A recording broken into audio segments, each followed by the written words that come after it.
Hak iş olarak 1 Mayıs'ta örgütlenmenin önü, engellerin kaldırılması, sendikal örgütünün teşvik edilmesini istiyoruz. Başta kitler olmak üzere bütün kamu kuruluşlarındaki şirketlerde çalışan taşeron işçilerin kadroya geçirilmesini talep ediyoruz. Adaletli refah ve güvenceyi sağlayan kamu TİS istiyoruz. Toplu sözleşme istiyoruz.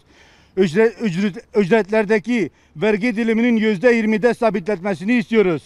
Herkes için düzenli asgari gelir yardımı sisteminin kurulmasını istiyoruz. Covid-19 salgının tüm işçiler için meslek hastalığı sayılmasını istiyoruz. Tüm emekçilerimiz için daha fazla iş ve gelir güvencesini istiyoruz. İş yerlerinde iş sağlığı ve güvenliği tedbirlerin daha fazla yaygınlaşmasını istiyoruz. Hak iş olarak asgari ücretin insan oranına yakışır olmasını istiyoruz. Kayıt dışı istihdamın önlenmesini, istihdamın artırılması ve yoksulluğun önlenmesini istiyoruz. Sendikal örgütlenmenin teşvik edilmesini istiyoruz. İş yerlerinde iş sağlığı ve güvenliğin önlenmelerinin artırılmasını istiyoruz. Biz çalışanlar, emekçiler olarak milli gelirden, ekonomik büyümeden ve refah artışından hak ettiğimiz payı istiyoruz.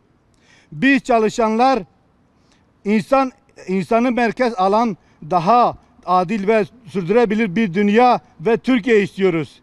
Emeklilik aylığı alt sınırın asgari ücret düzeyini yükseltmesini talep ediyoruz. Çalışanlara yönelik her türlü şiddet ve mobbingin önlenmesini istiyoruz. Çocuk istismarının önlenmesini, kadına yönelik şiddetin son bulmasını istiyoruz. İslam'da kadın ve genç ve engelli bireyler daha çok yer verilmesini istiyoruz. Çocuk teşvikinin her türüyle mücadele edilmesini istiyoruz. Annelik hakkının korunmasını, kreş ihtiyacının ve bakım hizmetlerinin karşılaşmasını istiyoruz.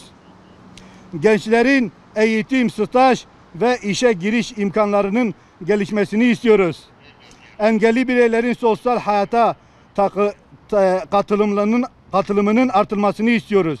Hangi ülkede olursa olsun ülkemize sığınan mülteci ve göçmen kardeşlerimiz için entegre edilebilir, sürdürülebilir ulusal ve uluslararası uyum politikalarının ve işbirliğinin genişletilmesini istiyoruz. Çevre dostu bir dünya istiyoruz.